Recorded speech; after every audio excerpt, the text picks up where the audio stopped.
kulanti wanaagsan daawadayaasha qiimaha badan kuna soo dhawaada barnaamijkeena hordhacaan ka sameeyna shanta horyal Yurub ugu caansan kulamada laga dheelay xiisaha badan marka koowaad waxaan ku bilaabaynaa English Premier League kulamada la ciyaari doona iyadoo dabcan la anbaqayo doona kulamadii ugu xiisaha badnaay toddobaadkii 10aad ee EPL waxaana la bilaabay ciyaarista toddobaadka 10aad ee EPL habeenkii Jimcada ahayd ama Friday night kulanka loo yaqaan wuxuuna dhexmaray Southampton iyo Leicester ayaa 9 gool iyo eber ku badisay waxayna sameysay rikoorkii ah taariikhda guushii ugu wanaagsan English Premier League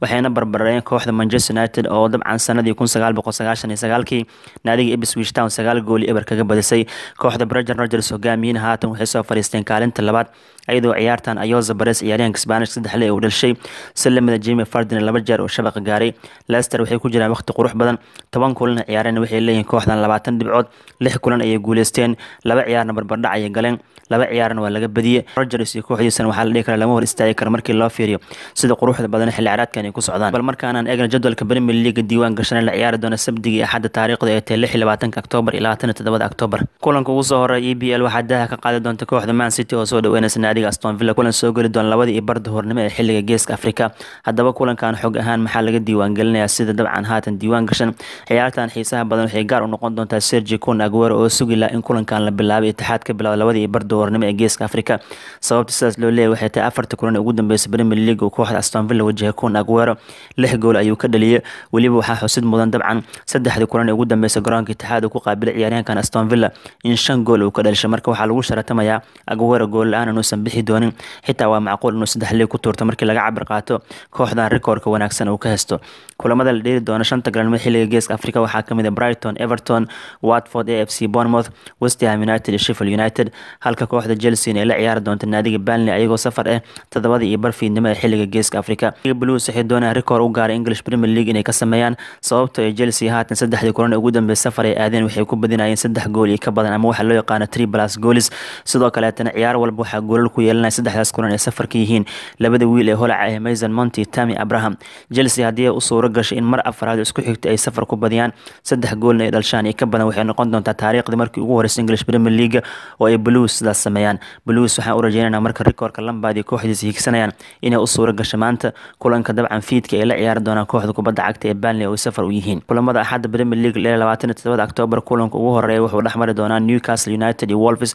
kulan soo gali doona 5 bargalonimo xilliga Geeska Afrika dhammaan saddexda kulan ee balansan Axad isku waqti ay soo gali doonaa marka laga reebo kulankaas kulamadaasna waxay kaliya Arsenal iyo Crystal Palace Liverpool Tottenham Hotspur Norwich City iyo Manchester United dhammaan waa isku waqti waa 7 barfiidnimo ee xilliga Geeska Afrika hadii aan fiirino kulanka London derby ee dhexmari doona Palace iyo sidoo kale Arsenal kooxda kubadda cagta Crystal Palace waxay doonaysaa inay sameeyaan rikoor ee waa hore ugu dambeysay Palace waxay 2-1 kaga badiyeen kulankii ugu dambeeyay London derby ah kooxda West Ham United hadii ay u suura gashay in Arsenal ka badiyaan waxay u noqon doontaa markii ugu horeysay 2 kulan oo safar ee koox London aadeen inay soo guuleystaan tan iyo November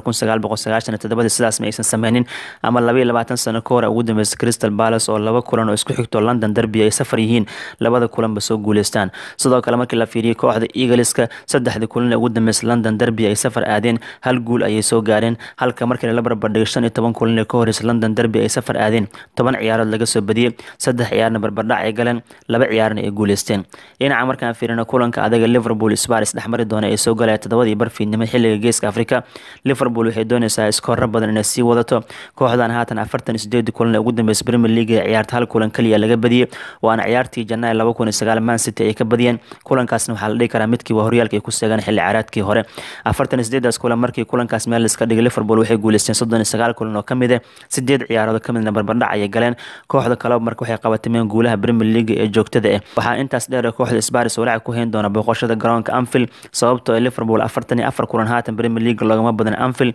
34 ciyaarood ku badiyeen iyo 10 ciyaar barbardhac ku galeen markii ugu dambeysay Liverpool Anfield looga badinay waxay Abriil 2017 markaasna waxaa ka badisay kooxda Crystal Palace oo uu hogaaminayay Sam Allardyce kulanka Axad ugu dambeeyay Premier League hadaan fiirin waa ciyaarta Norwich City iyo Manchester United dhexmari doonta kulanka Norwich City waxay doonayaan rikoor qariib inay sameeyaan sababtoo waxay noqon doonaan kooxdii ugu horeysay ee Premier League ku cusub ama promoted oo heerka labaad ka imaado oo labada Manchester garaacday tan iyo markii lagu laabtay xilli ciyaareedkii 2003-2004 sidaasna waxaa sameeyay kooxaha Wolves oo Premier League ku cusub oo laba Manchester ka badisay iyo Bournemouth oo sidaas sameeyay oo dabcan laba Manchester ka badisay waxaan ognahay kooxda Norwich xilli ciyaareedkan inay ka badiyeen kooxda Manchester City hadii dabcan Timo Pukki iyo kooxdiisa ay ka badiyeen United waxay u noqon doontaa in la arki doono sida haatan diiwaan gashan muddo 15 sano kadib koox ka imaada heerka labaad kuna cusub Premier League in labada Manchester ay ka badiyaan markaan aan focus ka saarno Italian Serie A iyo kulamada la ciyaari doona waxaa la guda gali doonaa toddobaadka sagaalaad ee Serie A Talyaaniga horyaalkan waxaa hogaaminaysa kooxda Juventus oo hal dhibic kaga heysa hogaanka naadiga Inter Milan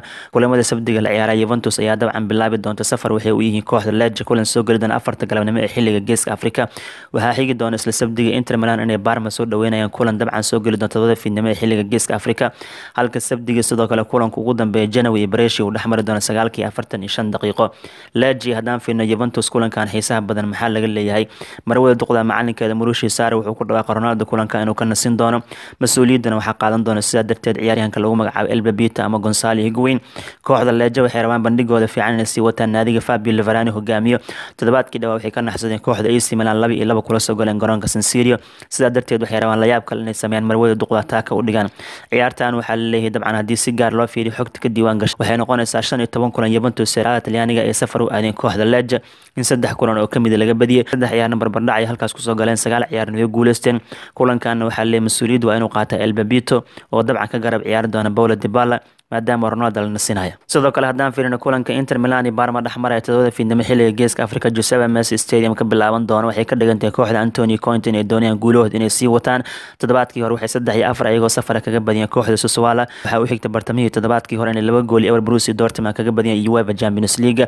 waxayna dabcan soo dhaweyn doonaa kooxda Parma oo kalsooni heleen kadib markii toddobaadkii hore 5-1 ay kaga badiyeen naadiga Genoa waliba ciyaaryahanka lagu magacaabo Andres Cornelius ayaa kulankaas 3 dhalishay haddaba macallin Roberto Di Avarsi kooxdiisa waxay rabtaa inay wax un ku soo hesho garoonka San Siro ama Giuseppe Meazza Stadium ciyaartan yaa indhaha lagu hayn doona waxa indhaha lagu hayn doona Lautaro Martinez weeraryahanka Argentinaska bandhiga heerka sare uu sameeyo bariyaan waxay u noqotay dhaqan ama caadi inuu toddobaad kasta gool dhaliyo toddobaadkii hore Sassuolo iyo 2 jeer shabaqeeda gaaray iyo UEFA Champions League kulankii muhiimka ah Dortmund shabaqa ayuu gaaray markaana waxaa la asagoo garoonkiisa joogo Parma gool uma diidi karto xilli ciyaareedkii hore Inter Milan markii ay Parma garoonkooda kula ciyaaraan kooxda Inter Milan 1 gool eber ayaa looga badiyay waqti diiwaan gashana muhiimka waxay tahay 20 kulan ugu dambeysay labadan kooxood iska hor imaadeen 3 kulan oo kaliya barbardhac ku soo idlaatay inta kale waa la kala badinaya waxay ka dhigantay 11 ciyaarado kamid ah Inter Milan ay badiyeen 6 ciyaarna waxaa badiyeen kooxda kubadda cagta ee Parma markaan aan eegno kulamada xadda la ciyaari doona Talyaaniga 27 Oktoobar taariikh ahaan diiwaan gashan kulanka ugu soo horeeyay xilliga qadada Bologna iyo Sampdoria iska hor imaan doona 2 doornimo xilliga geeska Afrika Atlanta Udinese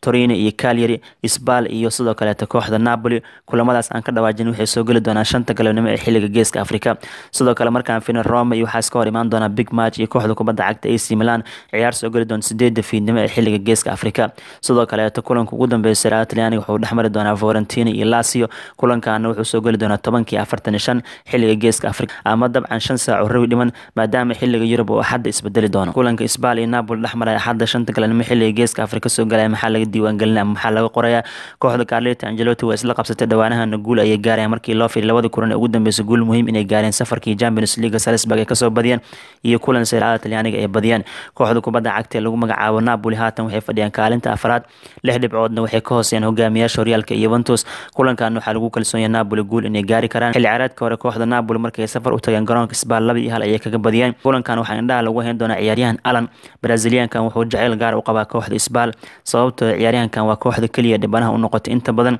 wuxuuna ka dhashay 2 gool ayuu Serie A Talyaaniga ka dhaliyay xogta kale muhiimka laga diiwaan gelinayo kulankan waxay tahay kooxda Napoli 11 kulan oo isku xigtay ugu dambeysay Serie A Talyaaniga ee la ciyaareen Spal kooxda Napoli ayaa badinaysa ciyaarta xiisaha badan ee xadda dhaxmari doonta Roma iyo AC Milan kulankan soo gali doona 8 fiidnimo ee xilliga geeska Afrika waxyaabo laga diiwaan gelinayo waxay tahay labadan kooxood baxalkooda lama qiimeyn karo maadaama ay ku jiraan jabi aan wanaagsaneyn ciyaartan ka dhacaysa Stadio Olimpico wuxuu doonayaa macallin Stefano Pioli guushiisa ugu horeysa in loo diiwaan geliyo kadib markii toddobaadkii hore ay guul u diiday kooxda Lecce oo dabcan Milan taaka ku celisay si kastaba ahaato waxay la ciyaarayaan kooxda kubadda cagta Roma kuwaas oo u baahan 3 dhibcood inay helaan si ay dabcan booska afraad ugu sii dagaalamaan ciyaartan waxay noqon doontaa midan waxba la isku reeban doonin laakiin Roma toddobaadka hore ayaga eber waxay la galeen kooxda kubadda cagta ee Sampdoria oo horyaalka ugu hooseyso haddii aan eegno xilli ciyaareedka hore markay Stadio Olimpico labadan kooxood isaga hor imaadeen 1-1 ayay ku soo idlaatay kulankan xiisaha badan waxaa indhaha lagu hayn doonaa Turkiga tayada wanaagsan hakan kale Hanaglu ama hakan Can Hanaglu kaasi oo bandhiga heer sare sameeyay kadib markii toddobaadkii hore kulankii Milan ee Lecce wajaheen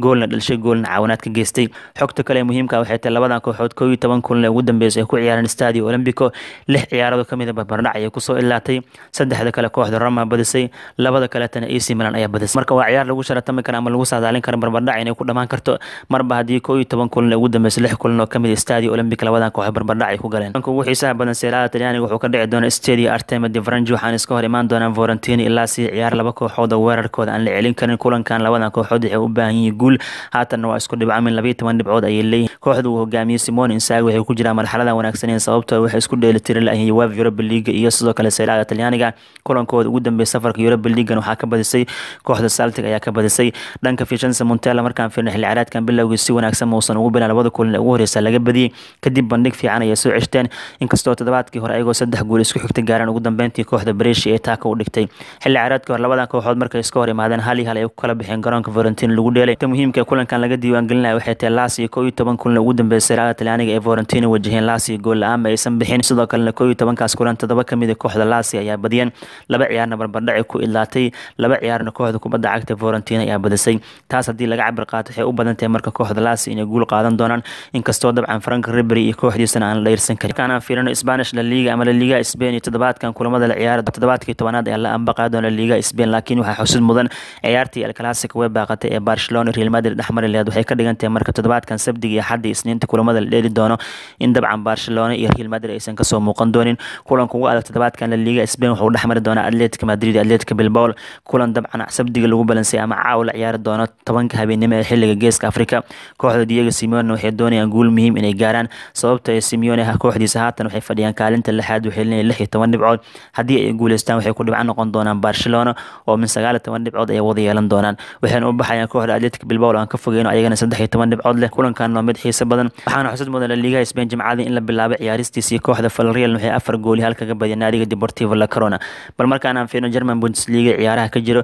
horyaalka German Bundesliga haatan waxaa lagu tilmaami karaa midka ugu xiisaha xamaasada badan shanta Yurub ugu caansan sababtaas loo leeyahay waxay tahay kooxda kubadda cagta TSG Hoffenheim oo kaalinta 11aad Bundesliga ku jiraan waxaa kaliya hogaanka looga hayaa 5 dhibcood oo Borussia Mönchengladbach kaga haysa Hoffenheim waxay leeyihiin 11 dhibcood Borussia Mönchengladbach waxay leeyihiin 16 dhibcood waa kooxda kaalinta koowaad ku jirtay kooxda kaalinta 11aad farqi waxa u dhaxeeya oo kaliya 5 dhibcood u dhaxeeya hadii aan fiirino hogaamiyaasha Bundesliga Jarmalka Borussia Mönchengladbach oo 16 dhibcood leh inkastoo Wolfsburg ay leeyihiin kooxda Mönchengladbach waxay ciyaari doontaa kulankooda ugu soo horeeya Axadda ayagoo dabcan soo dhaweyn doona naadiga Eintracht Frankfurt kama dheer waxay leeyihiin 14 dhibcood farqi 2 dhibcood kaliya u dhaxeeya inkastoo Frankfurt kaalin 8aad ay ku jiraan sidoo kale Wolfsburg horyaalka waxa ka hogaaminaya ayagana Axadda waxay la ciyaari doonaan kooxda Augsburg kulan soo gali doona 5 bargalabnimo xilliga Geeska Afrika kulamada Sabtida leela ama toddobaadkan kulanka ugu adag Bundesliga Jarmalka wuxuu dhaxmari doonaa labada kooxood ee dooxada Ruhr Valley ka dhisan waa Schalke 04 iyo Borussia Dortmund kulankan soo gali doona dabcan 4 bargalabnimo xilliga Geeska Afrika waa mid kamid ah ciyaaraha derby match ugu adag ee qaaradda Yurub laga dheelay xamaasadiisana wato Dortmund waxay leeyihiin 15 dhibcood waxay ku jiraan kaalinta afraad Schalke 04 waxay leeyihiin 14 dhibcood waxay ku jiraan kaalinta toddobaad farqi hal dhibic kaliya u dhaxeeyo hadii dabcan Dortmund ay guuleysto hogaanka ay la wareegi doonaan salamada Schalke hadii guuleystaan hogaanka ay la wareegi doonaan marka kulan classic ah oo si weyn loo daawan doono kooxda Bayern Munich ayagana Sabtida ciyaarayaan waxay la dheeli doonaan naadiga FC Union Berlin kulankan wuxuu soo gali doonaa 4 bargalabnimo xilliga Geeska Afrika oo maanta ah Bayern Munich waxay doonayaan Union Berlin inay ka badiyaan hadii ay guul gaaraan Munich maxay kaga dhigan tahay haatan FC Bayern Munchen waxay ku jiraan kaalin saddexaad ayagoo 15 dhibcood leh hal dhibic oo kaliya hogaanka Bundesliga Jarmalka looga haya hadii ay guuleystaan waxay ka dhigan tahay markii hogaanka qaban doonaan oo 18 dhibcood tagi doonaan markaan aan fiirino French League 1 kulamada toddobaadkan la ciyaari doona waxaa la ambaqaa doona toddobaadkii 11aad horyaalka Faransiiska laakiin nasiib darro waxa uu moodaa kooxda Paris Saint-Germain in loo sii shaqeynayo sababtoo ah kooxda ku soo xigtay FC Nantes xalay ayaa laga badiyay ama jamacadii kulankeeda dhilan ayaa laga badiyay waxaana ka badiyay kooxda kubadda cagta ee Monaco intaas oo kaalinta labaad ku jiraan garoonkooda joogan waxaa hal eber kaga badisay Monaco kooxda Leonardo Jardim uu hogaamiyo guusha waxaa sii Wesam Ben Yedder